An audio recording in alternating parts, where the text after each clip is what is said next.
recoge el clamor de muchas personas, de muchos campesinos, de las comunidades en general, en torno a lo que deberíamos hacer los próximos 4 años.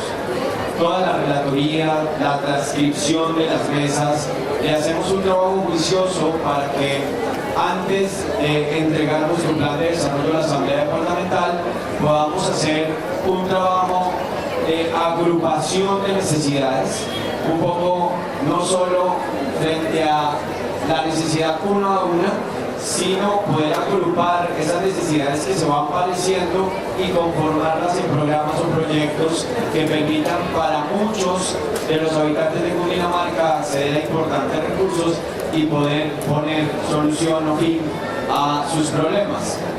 Los planes de desarrollo son básicamente una hoja de ruta que va a permitir que todos ustedes encuadren sus necesidades en un eventual proyecto, como ya lo comenté, que se le asigna un presupuesto.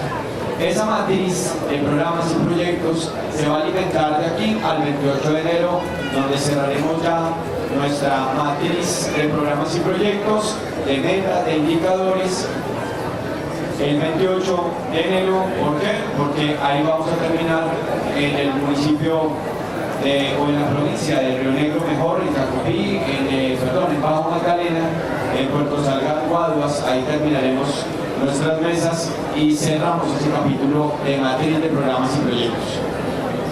En este momento nos encontramos redactando el componente estratégico, que básicamente lo que va a intentar resolver es la pregunta: ¿a dónde vamos? ¿Qué queremos del departamento en los próximos 4 años?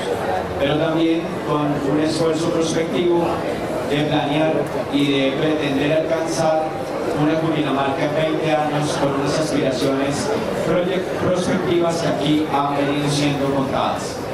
También igualmente vamos a tener una matriz financiera denominada Plan Plurianual de Inversiones, para que año tras año sepamos hasta qué monto podemos invertir en cada uno de los proyectos de esa matriz gigante de programas. La unificación de esos 3 cuerpos nos va a traer el plan de desarrollo. Esperamos poder lograr las autorizaciones, o por lo menos el concepto de las corporaciones autónomas regionales y también del Consejo Territorial de Planeación. Vamos a abrir postulaciones para que ustedes hagan parte de los cupos en el Consejo Territorial de Planeación que tienen vencimiento de su vigencia hasta enero de este año. Va a ser una amplia convocatoria, ojalá muchos de ustedes se puedan postular y hacer parte de este Consejo Territorial. El Consejo Territorial emitirá concepto de nuestro plan de desarrollo, lo presentaremos a consideración de ellos entre el 10 y el 12 de febrero y esperamos ya con esos conceptos el 1 de marzo radicárselo a la Asamblea Departamental.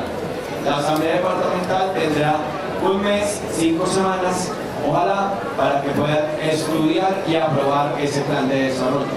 Es decir, que la primera o segunda semana de abril ya tendremos plan de desarrollo en el departamento. Quisimos arrancar esta mesa del plan de desarrollo desde el 2 de enero. No dar tiempo para atender temas diferentes, sino que fuera el plan de desarrollo el que primero nos ocupara nuestro tiempo y nuestra atención.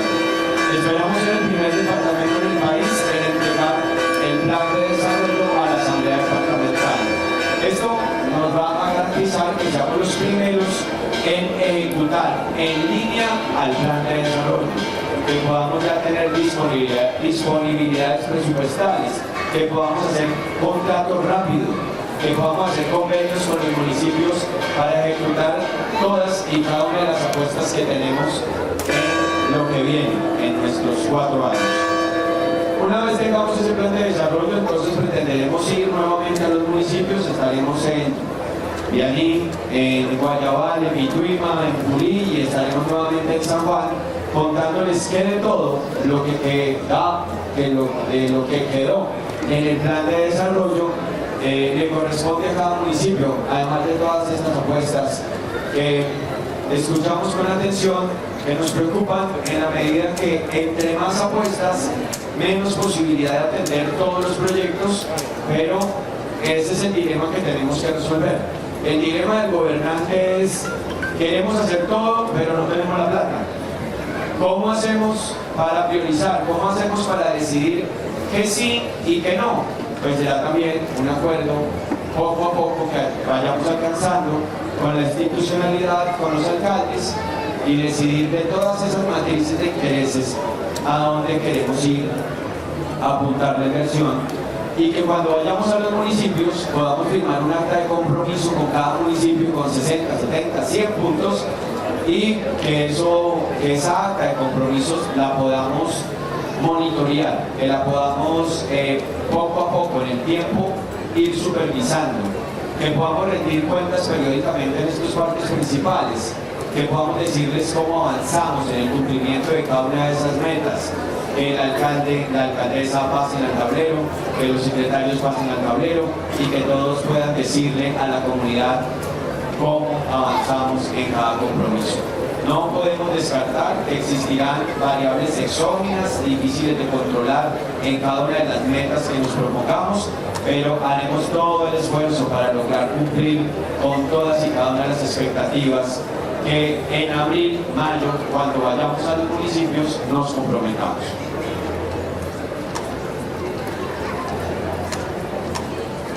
Ahora uso gafas, como se podrán dar cuenta. Turismo y fortalecimiento del sector agropecuario quizás son las apuestas que consideraría pudieran ser esa vocación productiva territorial en los próximos 20 años. Esperamos lograrlo, esperamos que entre todos logremos apuntar a esas expectativas. Creo que hay un acuerdo generalizado de que turismo y fortalecimiento del sector agropecuario, pero sobre todo transformación del producto, sobre todo un sector agropecuario pensado en agroindustria. Eso es lo que finalmente considero podría ser la línea rectora de esa vocación productiva territorial. Para alcanzar esa vocación productiva necesitamos vías, necesitamos agua, necesitamos seguridad, necesitamos educación y otros tantos renglones. En materia de vías, es muy importante que ustedes sepan y que de alguna otra manera se apropien del desarrollo vial que ustedes han tenido acá. No es cierto que sea una provincia descuidada en materia vial, por lo menos en el componente regional secundario. La vía que accede a este corredor tiene excelentes especificaciones técnicas. Lo que avanza es un proceso de construcción de un tramo en el sector de Los Chorros clásico, en donde se ha hecho un esfuerzo gigante con recursos al 100% por parte del departamento. Solucionado ese tramo y algunos tramos en específico que presentan hoy algún tipo de contingencia, tienen ustedes una vía que puede garantizar el acceso al turismo y el fortalecimiento del sector agropecuario, que aún nos falta lograr porque nos falta más inversión en la innovación y en la transformación de ese producto agropecuario con grandes centrales que permitan transformar ese producto. Pero apropiense de esa realidad. Ahora, el peaje que aquí se ha comentado, lo que me han dicho es que existe una tarifa diferencial abierta y permanente que cualquiera puede acceder. Es decir, si existe alguien que aún no haya aspirado a obtener ese beneficio, lo puede hacer sin ningún problema. Yesenia está acá, ponte de pie por favor, Yesenia, que venga contigo. Yesenia es la directora de infraestructura y de construcciones de Cundinamarca, y a través de ella pueden conocer las particularidades para acceder a ese tipo de beneficios. Ahora, sin duda, cuando encontramos una carretera con un óptimo nivel de servicio, una vía que nos permite reducir trancones, la tomamos. Inclusive, con el problema que hemos venido teniendo sobre la vía concesionada Bogotá-Girardot, por el plan de manejo de tráfico, sobre todo en corredores como Silvania y otros tantos, el incremento en el número de vehículos que transitan por la vía Bogotá, La Mesa-Anapoima, pero también sobre este corredor han tenido en La Mesa-Anapoima un alto nivel de aumento y en estos corredores un leve aumento, pero que efectivamente la gente utiliza y tiene una muy buena vía. Ahora, para efectos del nuevo desafío, de generar mayor competitividad agropecuaria. Si en ese plan o en ese nuevo modelo que implica un tránsito mayor de vehículos que de manera organizada saquen nuestros productos y que efectivamente le peguen al valor del producto agropecuario, producto del costo del flete que impacta por el peaje, pues tendremos que mirar cómo solucionamos de alguna otra manera fletes para el transporte que utilice el peaje y que afecte la entrada y la salida del producto agropecuario ya transformado. Eso es una realidad futura en la cual estamos listos y dispuestos para revisarla. ¿Ok? Entonces, esa afectación directa hay que atenderla eventualmente ante el incremento de vehículos que estén sacando y entrando producción o insumos dentro de las nuevas determinantes de nuestra vocación productiva. Vías de interés regional. Aquí se han mencionado muchas. Llamó mucho la atención la vía de los Alpes, la Sierra Cajitas, de la cual hemos hablado mucho. Esta es una vía que tiene un perfil muy angosto, donde necesitamos ampliar la especificación del perfil de la vía. Y siempre vamos a necesitar las autorizaciones por parte de la comunidad para que sean los predios que permitan darle el perfil y las especificaciones deseadas. En el año 2016-2017 que intentamos sacar adelante este proyecto, ese fue el gran problema. No encontramos las autorizaciones ni los permisos del 100% de la comunidad para hacer uso de sus predios. Por eso, gran tarea para que podamos entre todos y en el trazado de la vía, de origen a destino, que los alcaldes se comprometan desde ya a hacer un trabajo con las comunidades y obtener los permisos para garantizar que cuando entremos a diseñar la vía, hoy solamente tiene diseño 3 kilómetros, podamos tener más estudios y diseño de más kilómetros, pero teniendo claro que la comunidad nos va a permitir atender con el perfil óptimo. ¿Ok? Vamos a actualizar esos diseños de esos 3 kilómetros porque están del año 2017 y necesitamos traerlos a precios de hoy, mejorar las especificaciones técnicas en alguna medida, si es que así se requiere, por efecto del nuevo tránsito, la tipología del tránsito que hoy tenemos, y sacarlo adelante y poderle garantizar a este corredor un buen diseño vivo. Quizás entonces nuestro primer compromiso en este tema es actualizar los 3 kilómetros que ya tenemos en diseños y poder hacer un buen número de kilómetros en diseños adicionales y los alcaldes a buscar las autorizaciones y los permisos para poder mejorar el perfil de la vía. Yesenia, por favor, haz una reunión con los secretarios de obras o de planeación de cada municipio, los que tengan que ver con este tema, para que les dé las características y el lleno de requisitos de esas autorizaciones por parte de la comunidad. Pulín, San Nicolás, el 100% de la vía está diseñada. Se han hecho las intervenciones en donde se requieren el menor número de muros de contención, porque es una vía que requiere una inversión importante en muros de contención, sobre todo en el sector del tablón.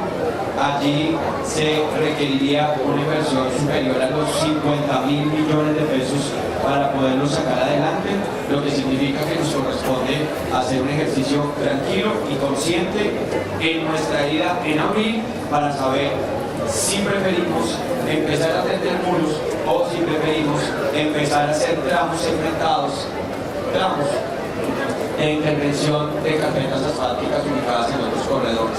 Siento que hay una deuda que pagar histórica con Pulín, pero necesitamos saber qué hacer, porque entre más kilómetros hagamos, menos apuestas sociales va a tener el alcalde en su municipio. O sea, es una bolsa que no es ilimitada, que tiene un fondo. Entonces, por cada kilómetro de vía, y eso es para todos los alcaldes que pretendamos en nuestros corredores, es un paso más atrás en la infraestructura social o en el componente social. La discusión está abierta, no es una discusión saldada. tendremos que sentarnos antes de ir a sus municipios y saber a dónde le ponemos y a dónde le quitamos.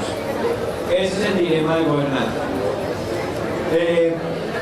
Igualmente, las vías rurales,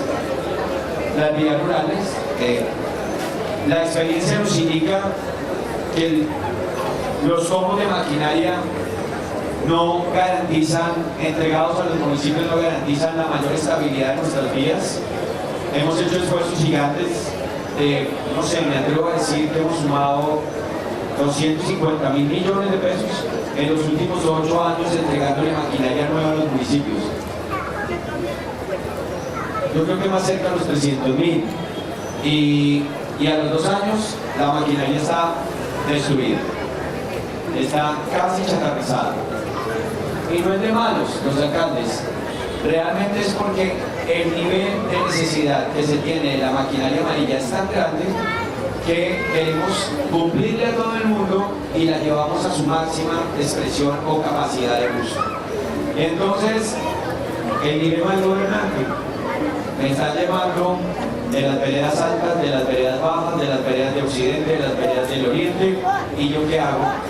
Tengo que mandarle el copo de maquinaria de a 15 días a cada sector para que haga lo que más pueda. Pero en 15 días uno no puede realizar transformaciones permanentes en el tiempo. Uno no puede hacer un trabajo que garantice estabilidad de las obras. Entonces lo que hemos hecho históricamente es apagar incendios mal apagados. Dejamos todavía como el foco, el punto de calor allá abajo en el sustrato vegetal y eso vuelve a encender en cualquier momento. Es decir, que tenemos que buscar opciones diversas, no podemos seguir con el mismo método o con el mismo modelo.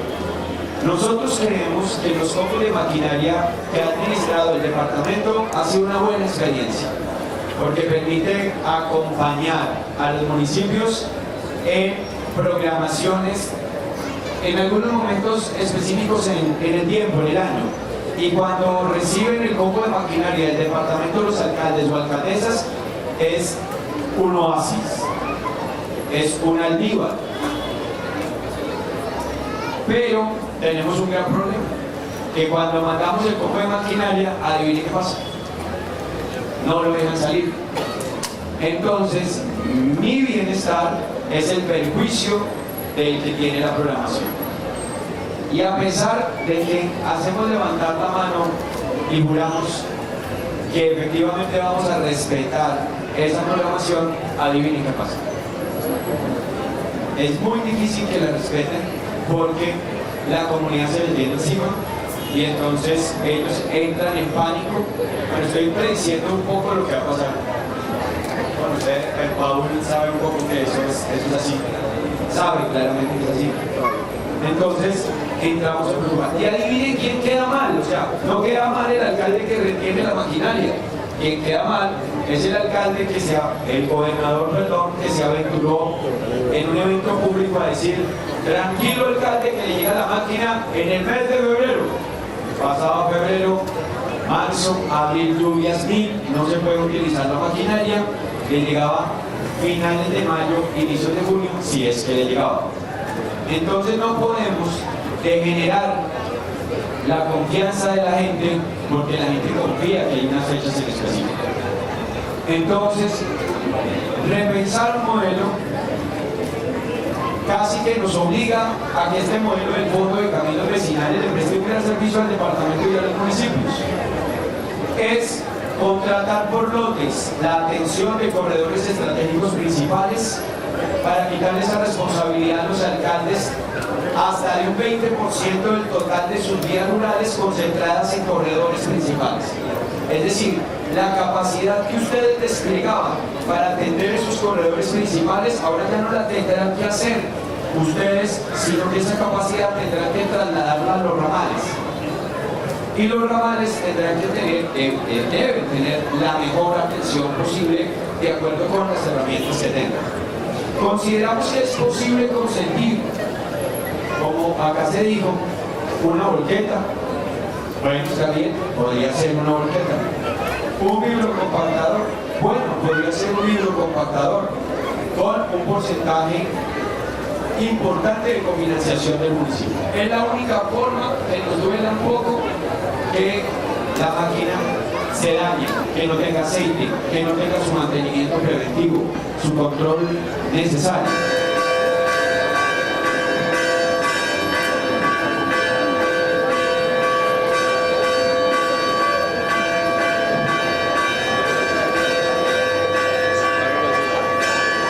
Tengo 10 minutos porque va a empezar la misa. Pero es que me interesa explicarles el porqué de las cosas, para que después no tengamos malinterpretaciones o no tengamos el contexto necesario. Entonces, les explicaba que el Fondo de Caminos Vecinales le va a quitar un chicharrón a los alcaldes. Y que entonces, como esa capacidad instalada la van a desplegar en ramales, es posible que consintamos en entregar recursos para tener uno de los elementos de sus combos en donde ustedes participen con un alto porcentaje, que miremos cómo acompañamos mantenimientos, también efectivamente con recursos compartidos, y que lo que arreglemos o entreguemos nuevos tenga una póliza de seguros para garantizar que la maquinaria va a tener mantenimiento efectivo, porque va a haber una aseguradora, un tercero, un privado que lo va a estar llamando y le va a decir pilas, porque vine y no le han echado aceite, y si siguen manteniendo la máquina así, la póliza no le va a responder, le dejan el acta, y si se siniestra la máquina, la póliza no les va a responder a ustedes, a los municipios, y nosotros los vamos a sacar del programa de Fondo de Caminos Vecinales. El municipio queda sancionado dentro del Fondo de Caminos Vecinales para poder recibir esos recursos. Entonces, con esas tensiones generadas dentro del modelo, muy seguramente los alcaldes van y la administración va a atender estos llamados y va a regularse un poco. A veces a la gente hay que decirle no se puede, porque tenemos que garantizar que la máquina esté 15 días de mantenimiento.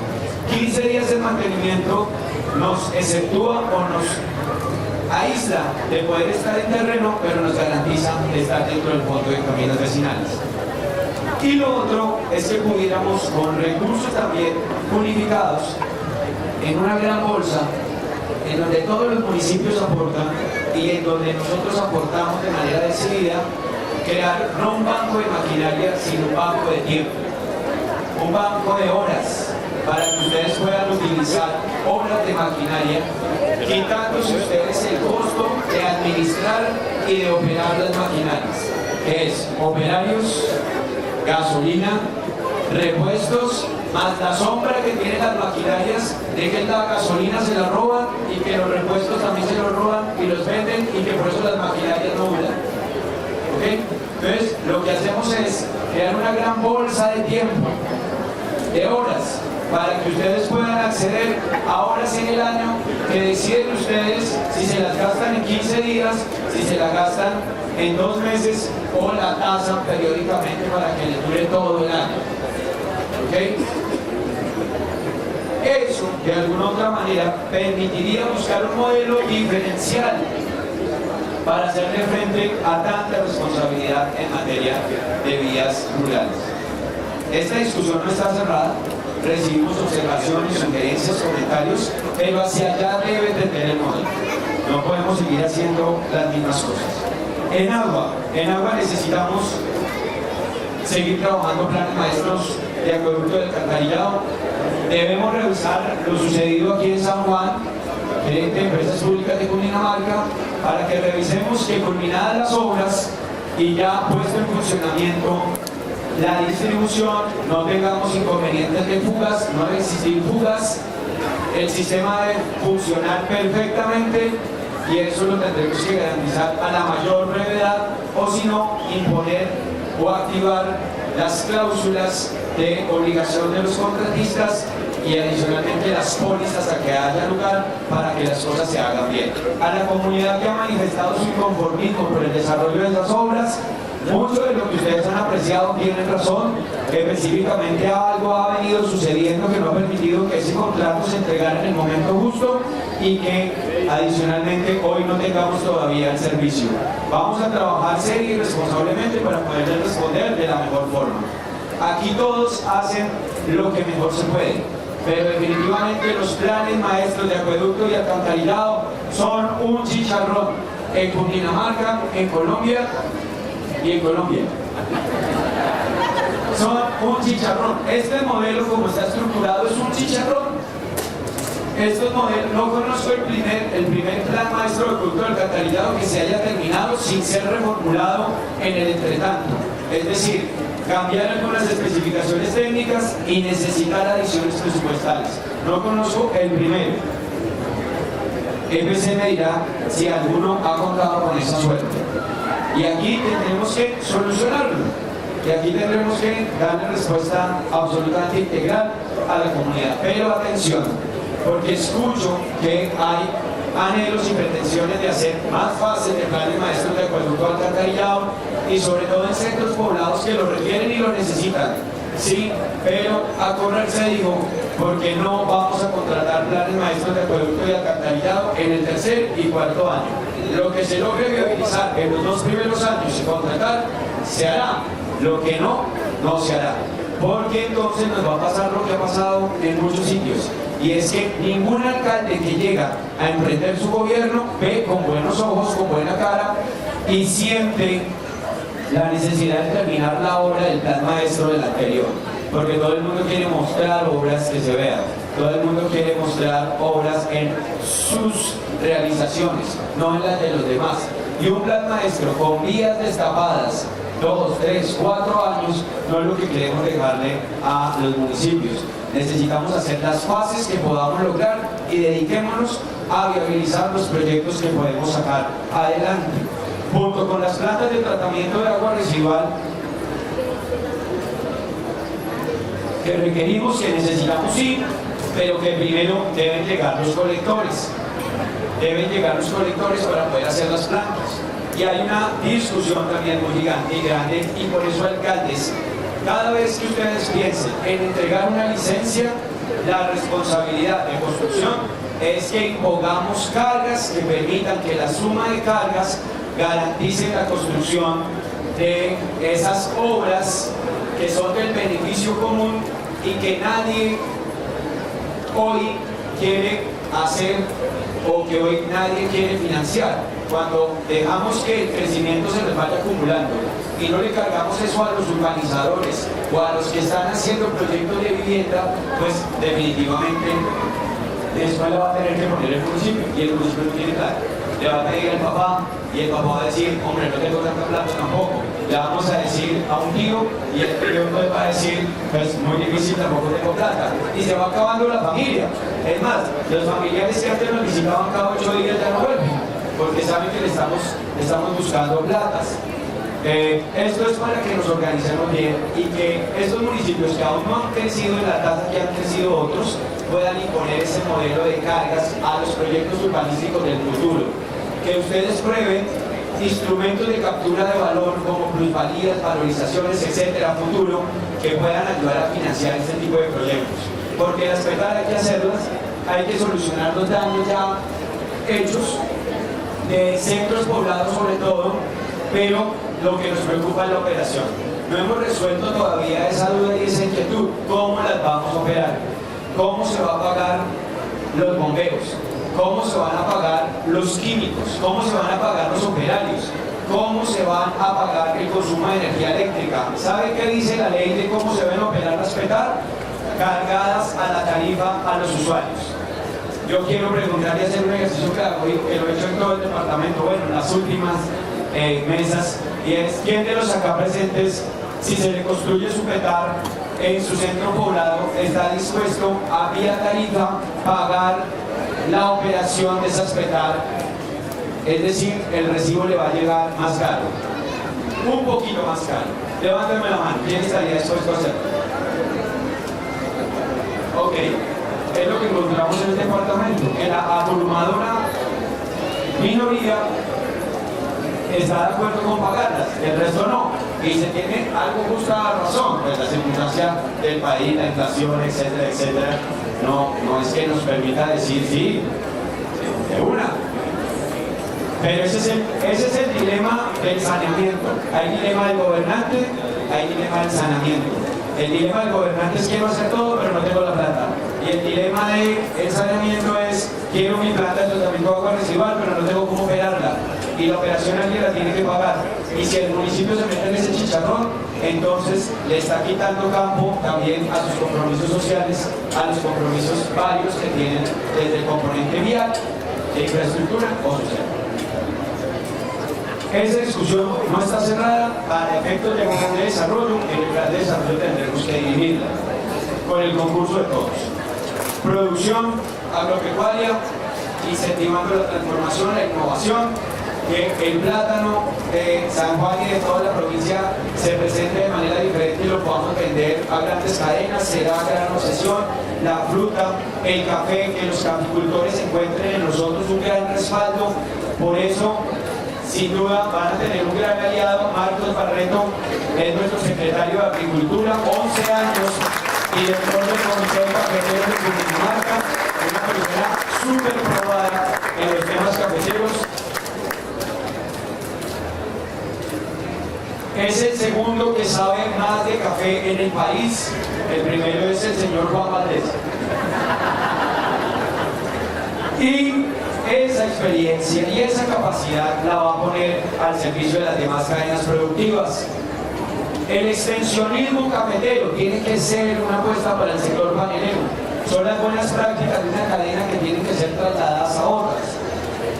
Y transformación. Transformación en la mañana, transformación del producto agropecuario al almuerzo y a la comida.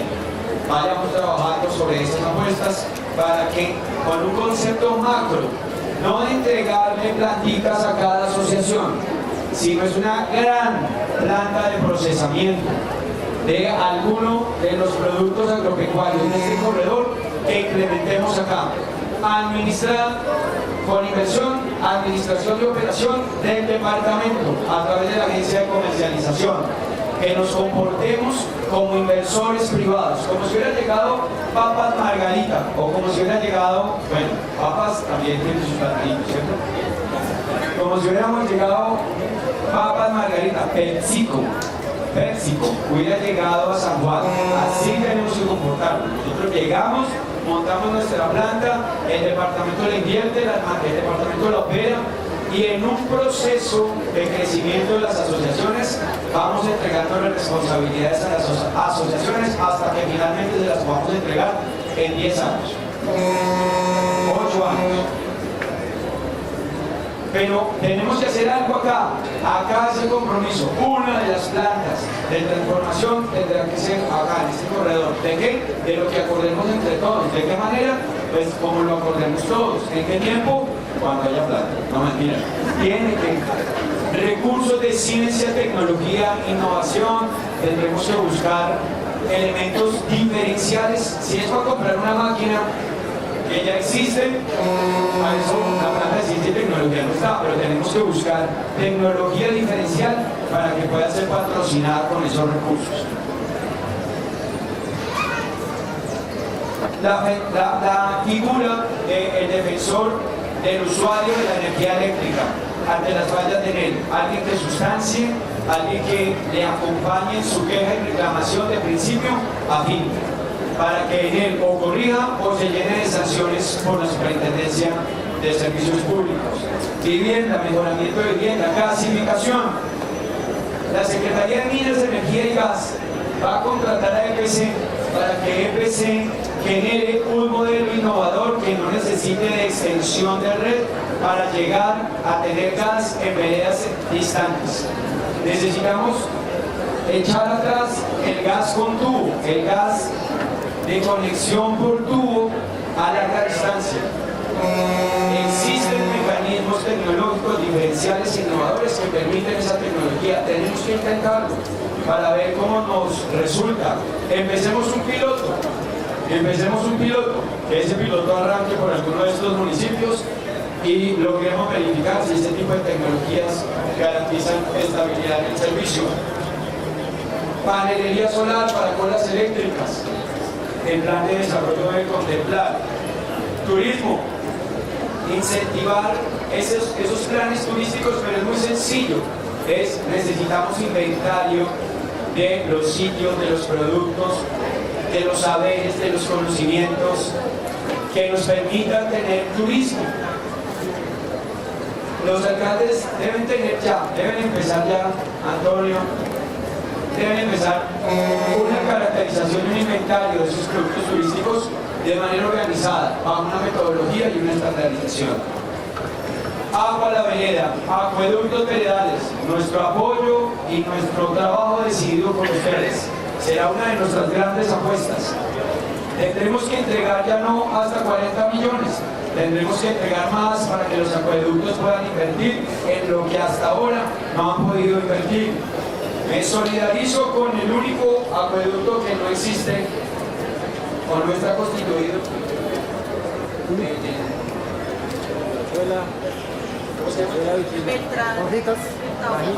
Bajitas. Sí. Por acá estaba el presidente. Es el único acueducto, la única vereda clara, específica, que me dijeron no tenemos acueductos, son como 40, 50 usuarios que me dijeron que empecemos a trabajar directamente. Bombeos, busquemos bombeos que podamos solucionar con panelería solar. Reservorios, hagamos los que más podamos. Doctor Albert, discúlpeme si soy abusivo en este ejercicio, pero que cada uno de entrada pueda tener ya 1.000 millones de pesos para hacer reservorios en cada uno de sus municipios en las veredas más importantes y necesarias en producción agropecuaria. ¿Qué dice usted? Aprobado. 1.000 millones de pesos. Empiecen a comprar los reservorios, con planes, que cosas bien hechas. Pozos profundos. Debemos tener una lista de pozos, de sitios aptos para pozos profundos y que empecemos a hacerlo. Pozos profundos que nos garanticen, no sé, 2 litros por segundo, 4 o 5 litros por segundo. Pozos rápidos, de rápida construcción, de no alta inversión. No el pozo para solucionar los problemas de aquí a 20 años del casco urbano, no. Unos mini pozos, unos mini pozos que nos garanticen a bajo precio masificar el uso de ese tipo de fuentes. Si Colombia tiene un patrimonio en materia hídrica, es en pozos, en aguas subterráneas. No dicho por mí, sino dicho realmente por el IDEAM a través del documento que permanentemente expide del estudio hídrico o el estudio del agua en Colombia. Ahí es donde debe dirigirse la inversión en autosuficiencia hídrica. Educación. PAE, solamente me voy a referir a eso. PAE, levánteme la mano, ¿quiénes son padres de familia en instituciones educativas? Perfecto. Lo que queremos es que el PAE se contrate con ustedes, padres de familia. Las asociaciones de padres de familia son las que pueden operar y administrar los recursos de ese programa de la mejor manera. Ojalá la mayoría de las asociaciones se contagien y nos ayuden a hacerlo de esa forma. Juntas de acción comunal, cuando no encontremos asociaciones de padres de familia dispuestas a hacerla. El propósito de la extensión universitaria, claro que hay que lograrla. Salud, ampliación del centro de salud de San Juan. Se quedaron, digamos que el contrato necesita una adición, los esfuerzos es necesario hacerlos y creo que San Juan va a contar con la adición de esos recursos, una cifra cercana a 3.000 millones de pesos para poder terminar esa obra, sacarla adelante y que la región no se atrase en materia de salud. La zona de San Juan es un aporte al mejoramiento de las condiciones de la prestación de los servicios de salud en este corredor. Como también debemos garantizar médicos 24 horas. Pero el problema de garantizar médicos 24 horas no está en que el hospital saque la plata para pagar un médico. El problema está en que ningún médico quiere venir a la provincia. No tenemos médicos con espíritu provincial. Entonces nos toca hacer un plan específico en el plan de desarrollo, una meta, un programa específico en el plan para retener médicos. Afortunadamente en la cosecha que vamos a tener de médicos la recibimos de la siembra continua que se ha hecho desde hace más de 10, 12 años, 4 por una opción de vida tuvo algunos subsidios para estudio de medicina. En mi gobierno dimos gratuidad para estudiar medicina y en el anterior gobierno el Fondo Transformando Vidas se empoderó con más recursos. Es decir, que la suma de esos esfuerzos nos debe dar entre 35 y 40 médicos nuevos que están por graduarse o que llevan un año ya de graduados, que hay que capturar, en el mejor sentido de la palabra, pagándoles más, 1 millón de pesos más para cada médico que decida venirse a la provincia. Los alcaldes o alcaldesas tienen que garantizarles vivienda. Tenemos que darle un plan de alimentación que no se quejen. Tenemos que hacer convenios con universidades para que las especialidades médicas se prioricen los que pertenezcan a este programa y les ayudamos a financiar sus especialidades médicas, a ver cuántos logramos retener, cuántos se quedan, cuántos en esa carrera se llamará el gran carrera. Y ya teniendo ese médico que desde su rural hasta que se pensione esté en el pueblo, que sea el protagonista de la vida de la gente. Hoy no sabemos ni siquiera cuál es el médico que viene esta semana o que viene la otra. El médico del pueblo tendrá que volver a ser el protagonista de la vivencia social. Turismo, deporte, cultura, población con discapacidad, adulto mayor, mujer con emprendimiento, todas esas metas deben estar incluidas en ese plan de desarrollo que esperamos presentarles. Haremos un sobreesfuerzo y tendremos la mayor creatividad para traer recursos, pero sin duda nos corresponde priorizar, y ahí es donde está el gran desafío para resolver esos dilemas que hoy he traído a esta tarima, que ustedes la utilizan como la tarima de las soluciones, es la regla de estos eventos, y yo la utilizo como la tarea, o mejor, como la tarima de los dilemas. Así entonces todos traemos soluciones y nosotros planteamos dilemas para que en el corto plazo tengamos un plan de desarrollo lo más congruente posible con nuestra realidad económica. Gracias a todos por participar, gracias por estar acá.